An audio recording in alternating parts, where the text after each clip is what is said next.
I'd never seen a cat look more out of place. Refined, almost regal, but living in a damp, makeshift shelter and carrying an injured leg. Something was very wrong. I had recently rescued a stray cat from the exact same spot. Was it a coincidence? This cat had been sleeping outside, eating out of bins, and was often seen soaked through and shivering. As I approached, the little tyke disappeared behind the shelter.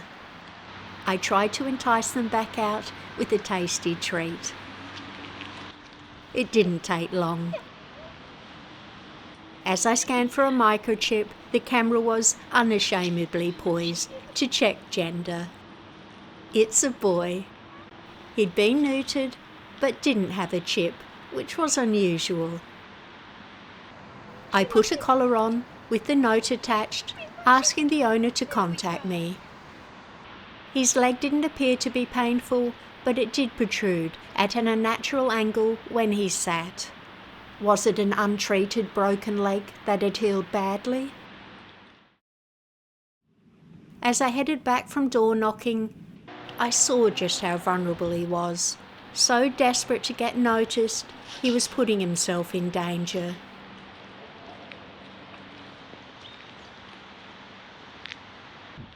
I said goodbye for the day and just hoped the owner would respond to my note. I had been visiting the square for a few days to feed him. Worryingly, no one had responded to my note. Could his owner be on holiday? Were they in hospital? Or worse, had they died? Had he stowed away in a van from elsewhere? Something just wasn't right. Even his flamboyant Siberian appearance just didn't fit the profile of a street cat. It was time to give him a name. How about Gucci? Over the days, I watched him try to engage with people as he looked for help. I had even seen him run to get inside residents' flats as they opened their doors. Sadly, no one could offer him a home. My heartstrings were tugged every day I left him, made worse by him following me to the car, but I needed to make sure he wasn't someone's cat.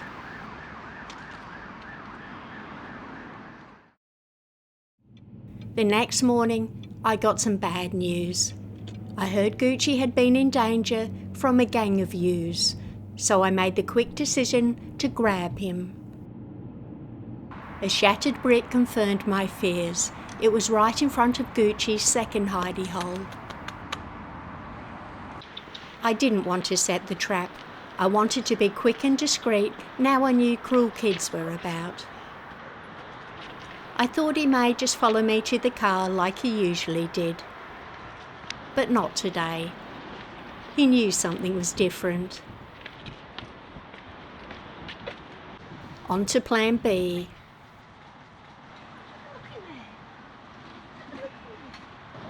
Then plan C. I quickly grabbed him whilst negotiating his protruding leg.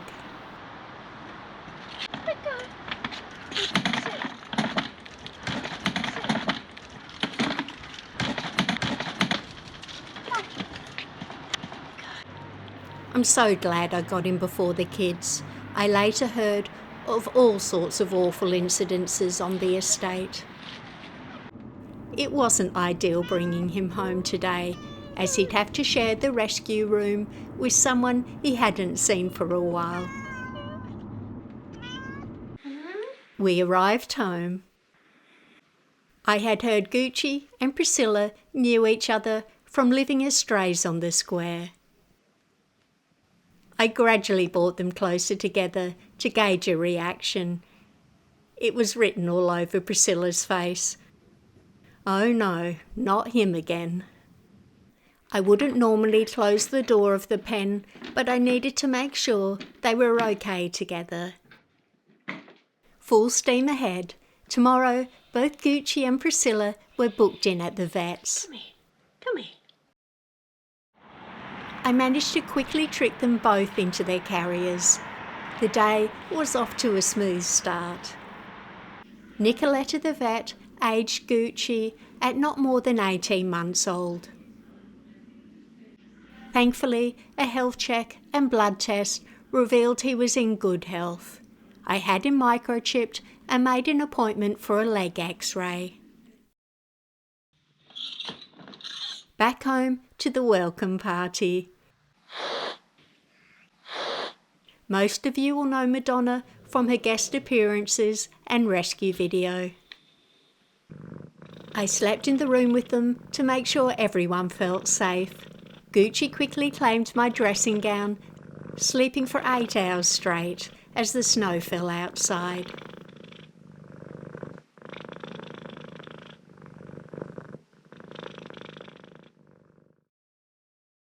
Over the next few days, Gucci enjoyed his home comforts, and thank goodness Priscilla had the patience to accommodate him. These two, who were homeless on the same street, were now sharing a safe, warm space. That made me very happy. Priscilla slept on the bed with me, Gucci on the floor, both within arm's reach. Tomorrow, Gucci's getting his leg x-rayed. Sleep tight. I feared what the day might bring. I had recently lost my own resident rescue cat, Picasso. His leg x-ray had revealed a cancerous tumour. I prayed Gucci wouldn't need an operation or an amputation and that it wouldn't be anything sinister. I headed out for the day's cat duties, but my mind was on Gucci and the kind subscribers who had covered the expensive vet bills. Gucci and I will be forever grateful. Then Nicoletta the vet messaged with the results. Not what we were expecting at all. The plot thickened. At some point, Gucci had undergone expensive specialist surgery to repair a broken leg. So how did he end up living here? Armed with this new information, I contacted vets locally and nationally in the hope they recognised their work. I managed to get Gucci on page 2 of the Manchester Evening News, pipping Noel and Liam Gallagher, who were on page 3. He was also online.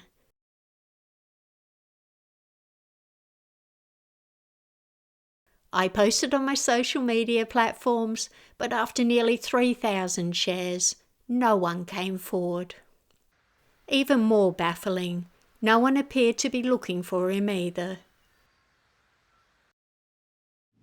Cautiously, I decided to wait a few more weeks before making Gucci available for adoption. In the meantime, I didn't want him to get bored, so I gave him free rein of the house while resident cat Madonna was sleeping. Little look downstairs. Full of mischief and energy, he kept me on my toes. You could have mistaken the house for the Indianapolis 500. Gucci was obsessed with food. When my back was turned, he raided the bin and scoffed plug-hole cuisine. Even when I removed all temptations, he'd find something. His favourite treat was a bit of a surprise. You ready? Here we go. Lettuce. Just plain lettuce.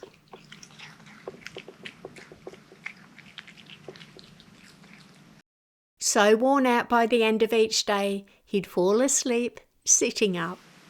Sleepy. Nighty-night. You have a good sleep. It's been a busy day. Early next morning and more shenanigans. What was he up to now? I had been preparing Gucci for adoption. I tried to break his habit of walking between my feet, to no avail. I always wondered if this was how he broke his leg. I wore his favourite dressing gown to encourage him to bond. Bringing our hearts as close as possible soon became a morning routine. I got him used to being handled by carrying him around the kitchen. He really enjoyed the view. No doubt he was also checking to see if I'd overlooked any loose morsels. I finally put Gucci up for adoption. Slowly, inquiries came in from around the country, but there was often concern about his previous surgery, even though it was a success. Then, finally, he won the hearts of the perfect couple. They were local, doctors, and completely unfazed. I'm really going to miss this little whirlwind of a guy. Here's to our last night together, Gucci. I miss you, Papa. The next morning, I prepared to deliver him. I put his favourite blankets in his carrier, hoping he'd find the scent reassuring. Priscilla watched from a distance and I'm sure fully understood. While I was feeling glum, I'm sure I saw a little glint in her eye. After a short trip, we arrived at his guardian's house. He was fast out of the carrier. Boy, come here. I bought his belongings, so there was something familiar. His new guardians had spent time at mine getting to know Gucci, so it wouldn't be all such a shock. He was first introduced to the kitchen lounge area, and after a brief nosy, disappeared under the sofa. I said goodbye. It's been lovely meeting you, Gucci. The next day, his new guardian sent a photo of Gucci snuggling up. He didn't waste much time making himself at home, claiming the kitchen as his new domain. A few days later, he enjoys dressing gown snuggles. The little man has found his family, fitting him perfectly. Once he settles, he has a huge, safe garden to enjoy. Gucci's journey has come full circle, his law of attraction serving him well, while at the same time assuring Doctor and Doctor will never have a dull moment. Your comment and support are always appreciated. Thank you for joining me on another rescue.